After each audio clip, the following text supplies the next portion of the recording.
Welcome to the Father and Son Talk Show.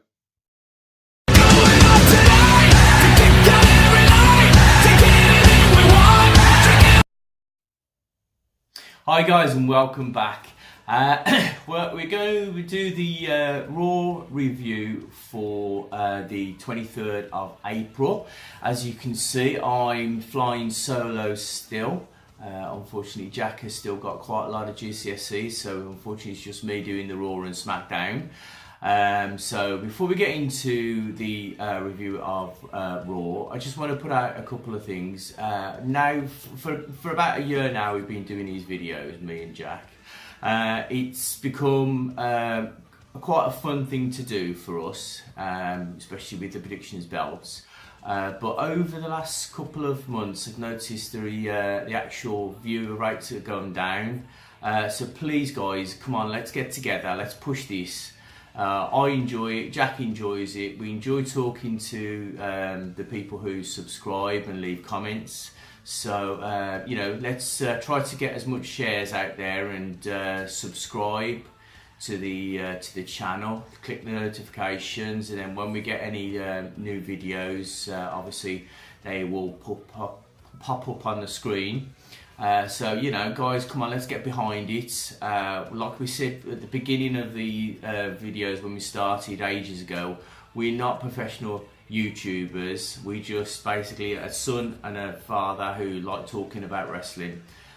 So you know, it's difficult for me. I've got a full-time job. Jack's got obviously all of his GCSEs going on, so it's very difficult for us to do like Tuesday morning and for Raw, and obviously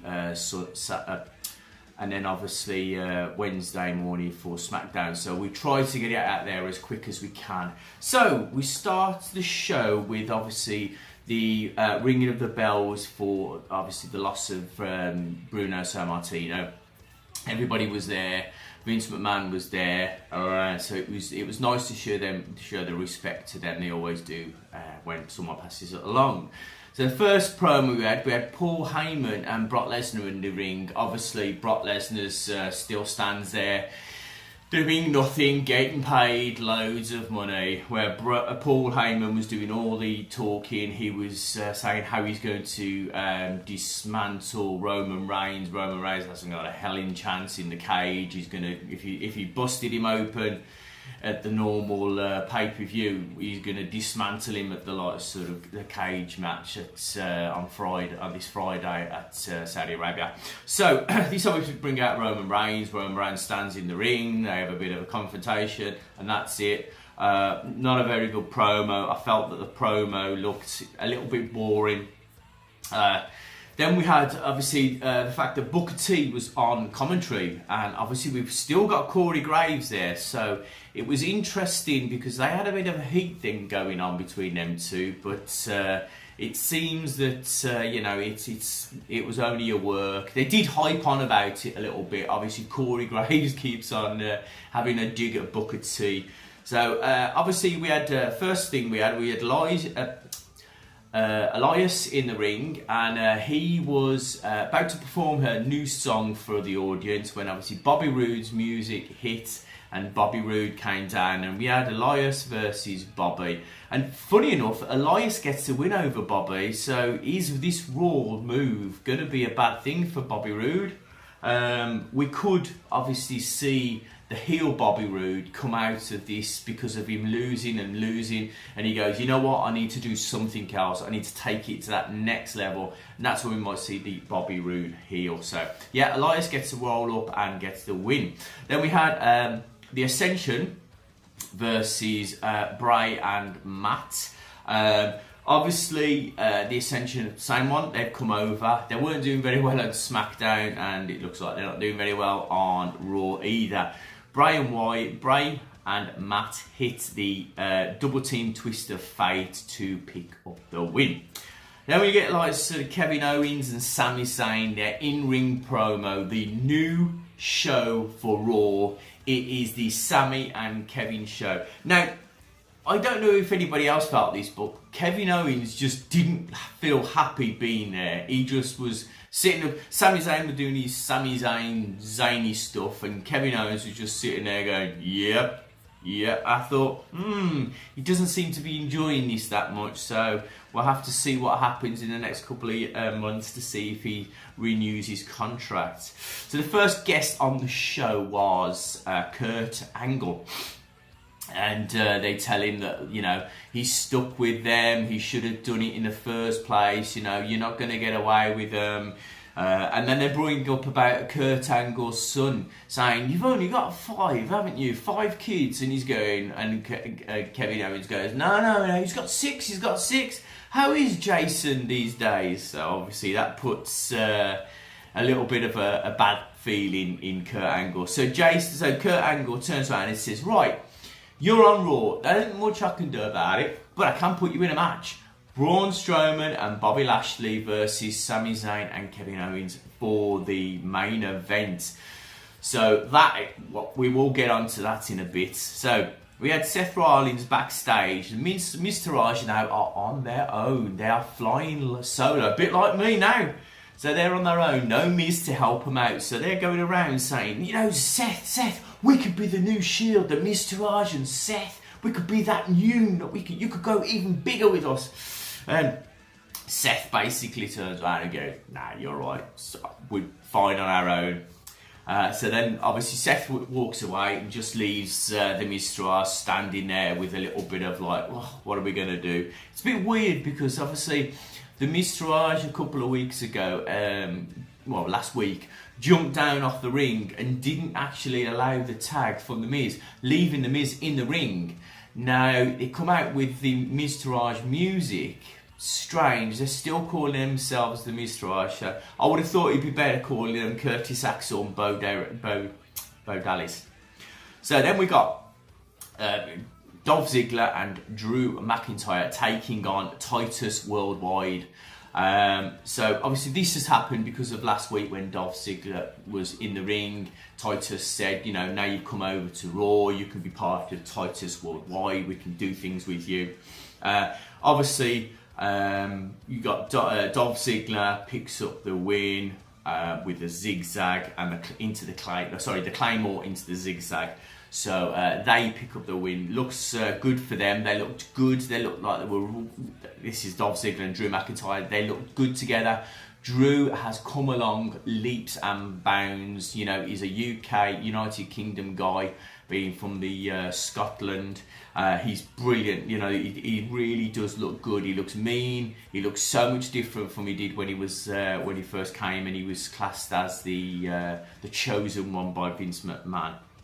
So backstage we've got Kurt Angle, and he's in an interview with Chad Gable, saying that he's glad that Chad's here now. It's time for him, and he goes, "I haven't brought you across to sort of bring you into another tag team. I want Chad Gable himself."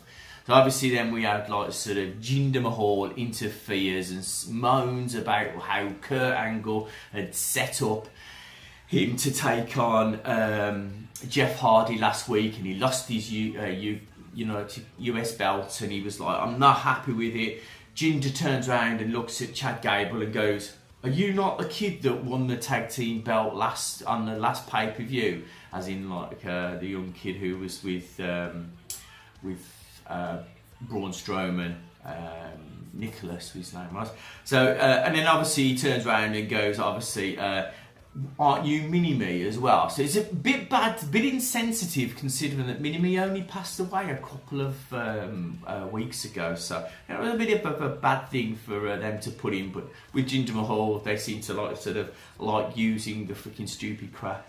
So we got Jinder Mahal versus Chad Gable, and obviously Chad Gable picks up a very surprising win over Jinder Mahal, and Jinder did not look happy. So you see, I think that feud is going to continue down the line. So then we've got Renee Young backstage with the Riot Squad. The Riot Squad say they're like tear gas.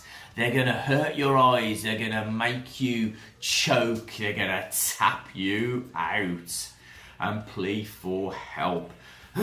So obviously another backstage thing, we've got Miz Taraj now confronts Finn Balor, asking them to join their Balor Club, obviously we've lost now Luke and Carl Gallows.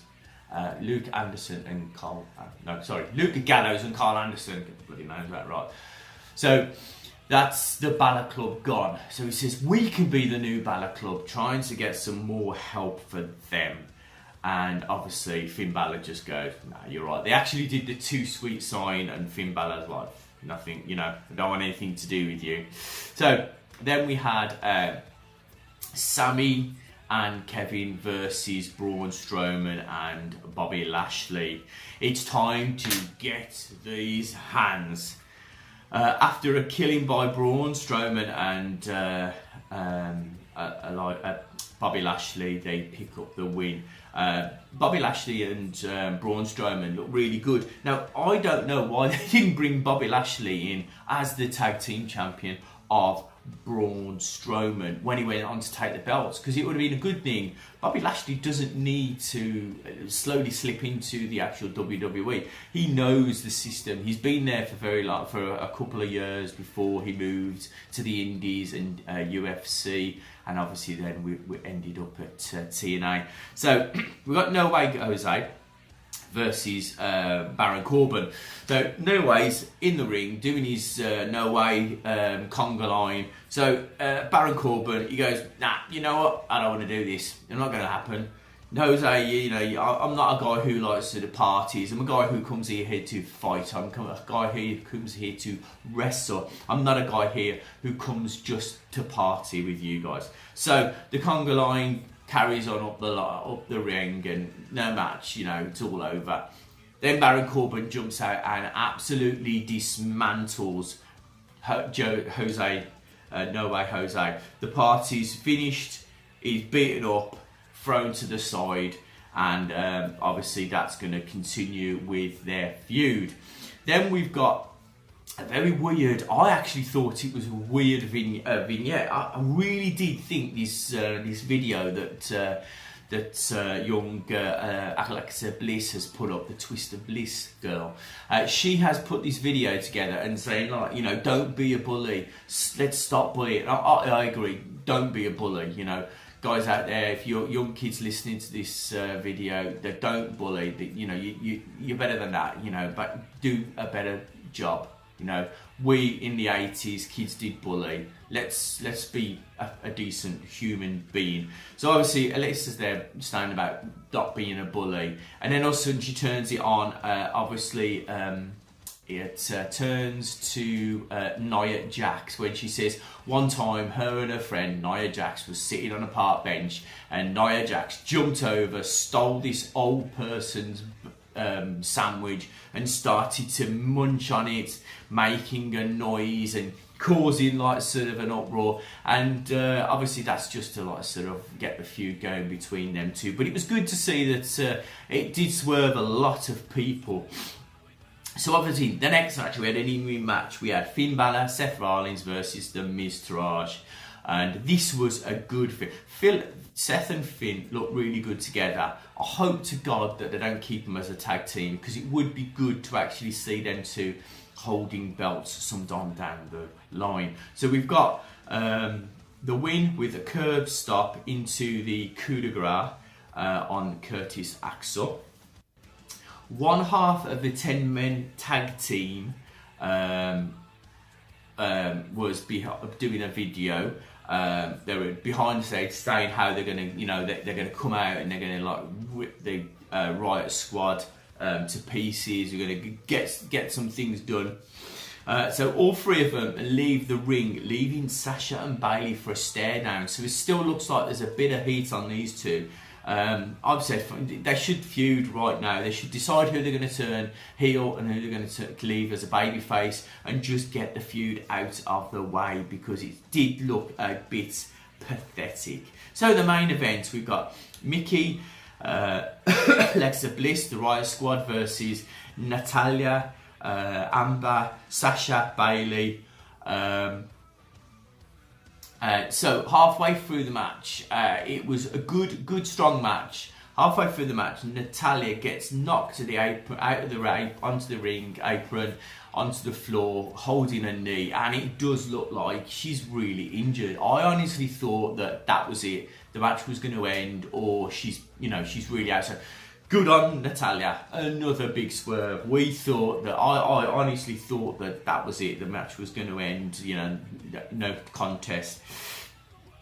And then Mickie James jumps down and starts attacking Natalya, beating, absolutely smacking her, kept on kicking her into her arm, and this brings out Ronda Rousey. Unfortunately, she does get involved in the match, causing them to get disqualified.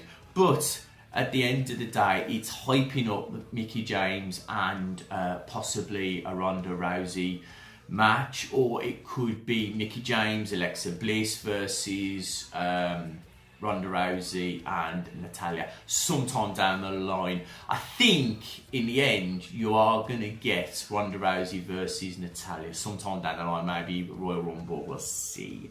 But this, obviously, because of this, Mickie James, Alexa Bliss and the Riot Squad win because of disqualification, and that brings the show to an end. Now, I thought it was good Raw. It was Raw before obviously the pay-per-view that's coming up on Friday. In America, it's 9 o'clock and 12 o'clock in the morning and afternoon. For the UK, it's 5 o'clock. So yes, we've got a pay-per-view we can watch without being absolutely knackered. I can stay up and watch it all day, and I won't be falling asleep at the end of it. Well, depends if Roman Reigns and Brock Lesnar's match is a bit boring. But anyway, I'll bring you another video with the Smackdown review later on. And I'll see you later. See you later, guys.